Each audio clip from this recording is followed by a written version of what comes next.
Montreal is unique as a major North American city where the main language of everyday life isn't English or even Spanish. It's French.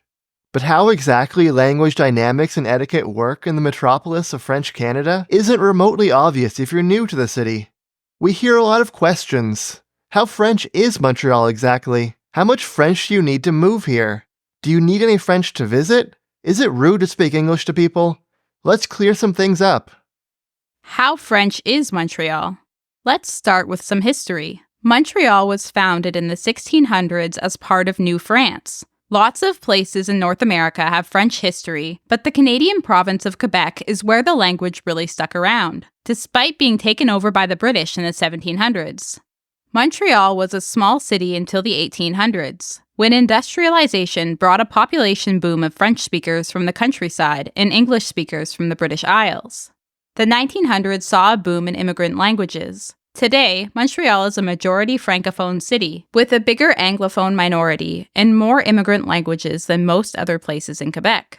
English speakers are mostly concentrated in the English Belt, between downtown and the suburban West Island, where they make up a large minority and in some cases a majority of the population.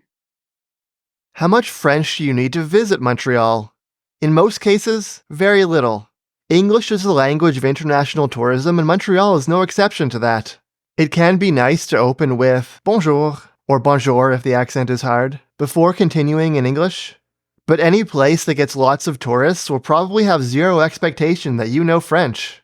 One exception is that bus drivers and metro booth operators have a reputation for being less willing or able to speak English.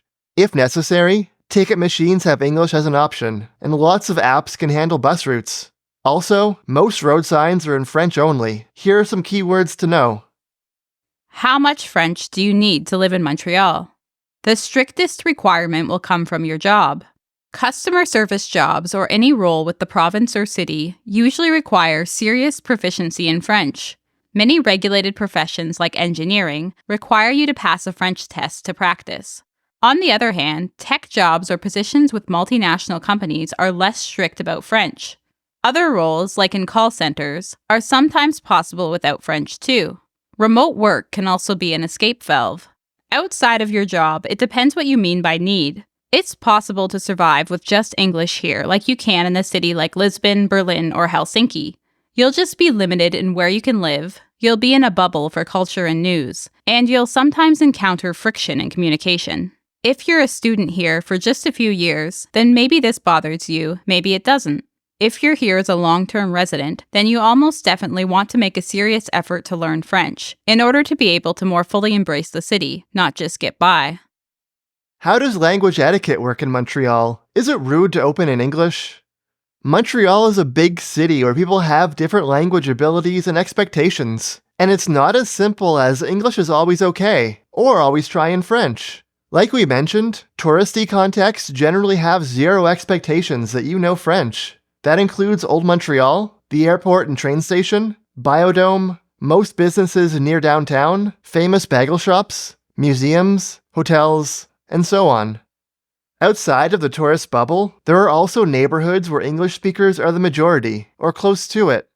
If you're near McGill or Concordia, the two English universities downtown, or Westmount, or the suburban West Island, opening in English is probably fine.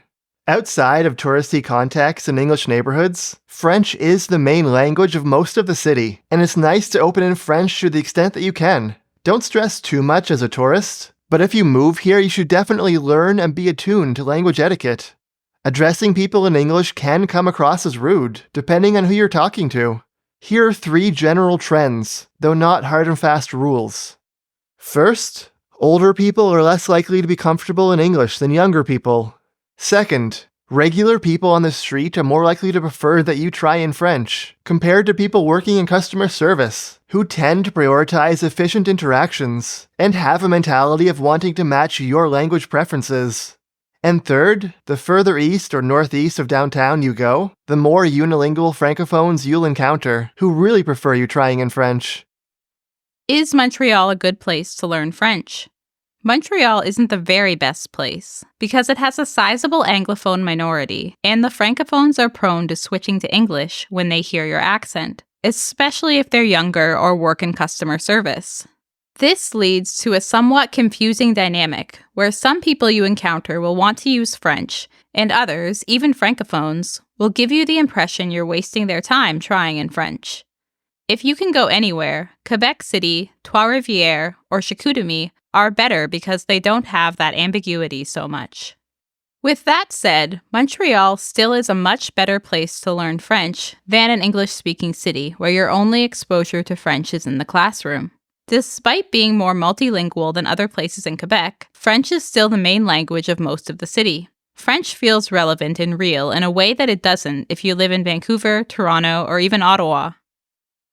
How do you learn French in Montreal? We had good experiences at the intensive courses offered by the French School Board, although they are quite demanding in terms of time commitment, and we've heard it's a lot harder to get a spot these days. There's also Maison de l'Amitié, which offers classes with slightly less time commitment and for a good price. If you're a student at McGill or Concordia, consider doing a minor in French.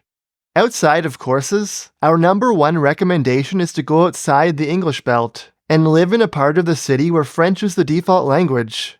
People will be less likely to switch to English for you, and it'll feel much more natural for you to default to French. How realistic is learning French, really? Mastering a second language to the point that you can handle any context with ease is difficult, bordering on impossible as you get older. But language ability is highly situational, and you don't need to be perfect in French to use it in real-life situations. Think of climbing a ladder of French proficiency. Start with the basics. Bonjour et merci are easy.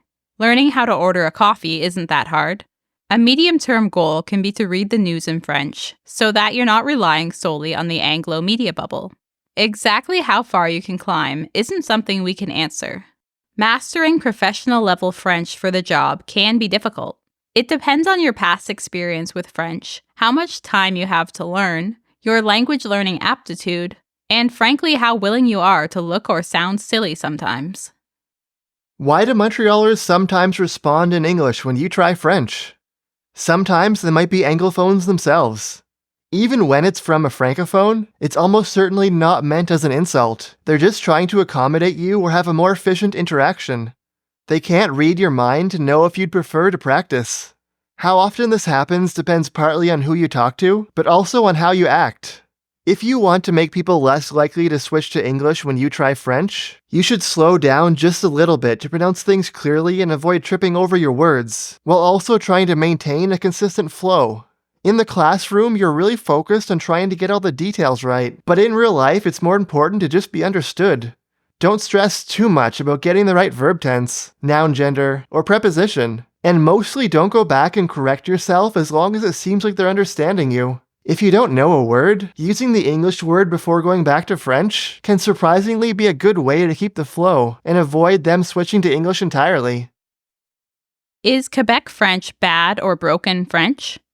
The French spoken in Quebec does have different pronunciations and vocabulary, but it's not bad French any more than American English or Mexican Spanish is bad. Quebec French is just another variety of French with its own history, originating in the north and west of France, and then developing separately on a different continent for a while. If you learned European French, then more formal styles of Quebec French won't be much trouble, but casual speech with slang and local pronunciations can be difficult, especially as a second language speaker. Do Montrealers or Quebecers dislike Anglophones?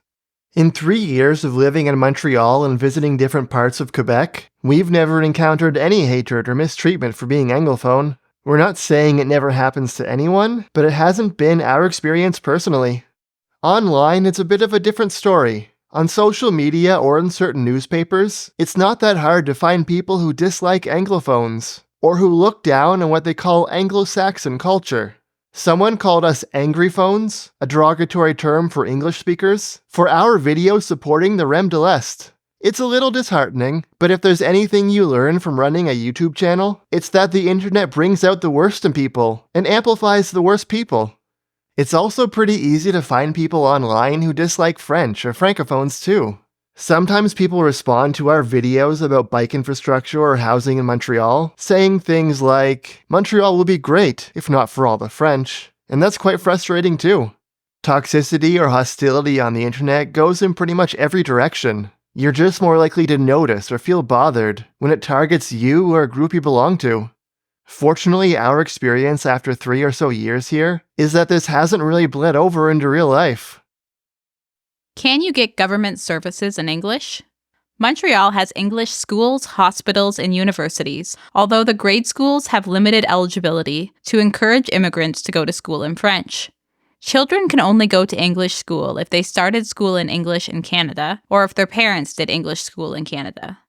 We don't actually have a lot of experience with government services. We've never signed up for provincial car insurance because we don't have a car. We went to the downtown RAMQ office for health cards, and although we did it in French, they were happy to use English if you asked, but they didn't have the culture of proactively switching like the private sector has. We assume it's harder to get services in English further east in the city or in other parts of Quebec. One big asterisk to all of this is that Quebec passed a law relatively recently requiring new immigrants to access services in French after 6 months. We don't know how this is being applied, but if you're coming from outside of Canada, it might be a concern. Quel est votre niveau de français?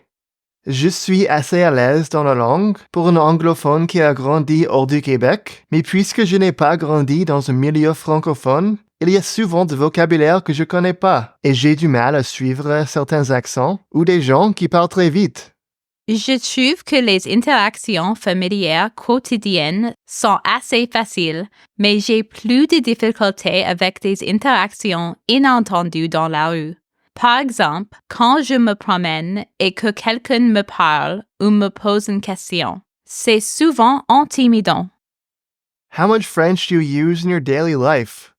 We make a pretty big effort to default to French with strangers on the street, although sometimes, as we mentioned, if you're caught off guard, it can be hard to think in your second language. Those interactions are probably 80% French, 20% English.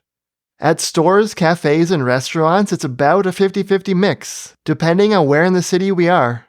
Then if we're getting a service like going to the vet or getting a bike fixed, we usually start in French and end up in English, because a lot of the vocabulary can be specialized. We don't want to misunderstand, and we don't want to turn an interaction like that into a language lesson. When talking to our friends in the city, it's mostly English, even if they're francophone, because it's usually just more efficient like that. Although we often share French articles, and even have get-togethers or challenges where we stick to French for practice and for fun. What are Quebec's language laws? Among other things, the Charter of the French language gives Quebecers the right to work or be served in French, disallows francophones or immigrants from attending English schools, and regulates commercial signage to require French, although other languages are allowed if they're secondary. If you're an Anglophone from Canada, then these rules probably won't affect your life unless you run a business. If you're immigrating from another country, then they mainly affect you when it comes to school eligibility for your children, and, more recently, the rules around services after 6 months, although again, we don't know exactly how those are being applied. Is moving to Montreal a good idea if you're not francophone? Montreal is an amazing city that has a lot to offer in terms of lifestyle and culture, but moving somewhere that speaks another language isn't something to take lightly. We've found that Quebecers are quite welcoming and accommodating to people who make any serious effort to learn and use French. Some are so accommodating that it can be hard to practice French with them. But there are still challenges to living here if you're not as comfortable in French as you are in English. When we think about it, we are less likely to go to a public meeting or consultation here, let alone speak. I've personally found it frustrating that my French is good enough to be an asset that's helped me get jobs elsewhere, but it's a hindrance in the job market here because the standards are understandably different, and it's hard to compare with people who actually grew up in a French or at least bilingual environment. So far, we've found that the positives outweigh the challenges, and we hope it remains practical to live here long term. Thanks for watching through to the end of the video. If you have any questions that we didn't cover, leave them in the comments. A special thanks to our supporters on Patreon.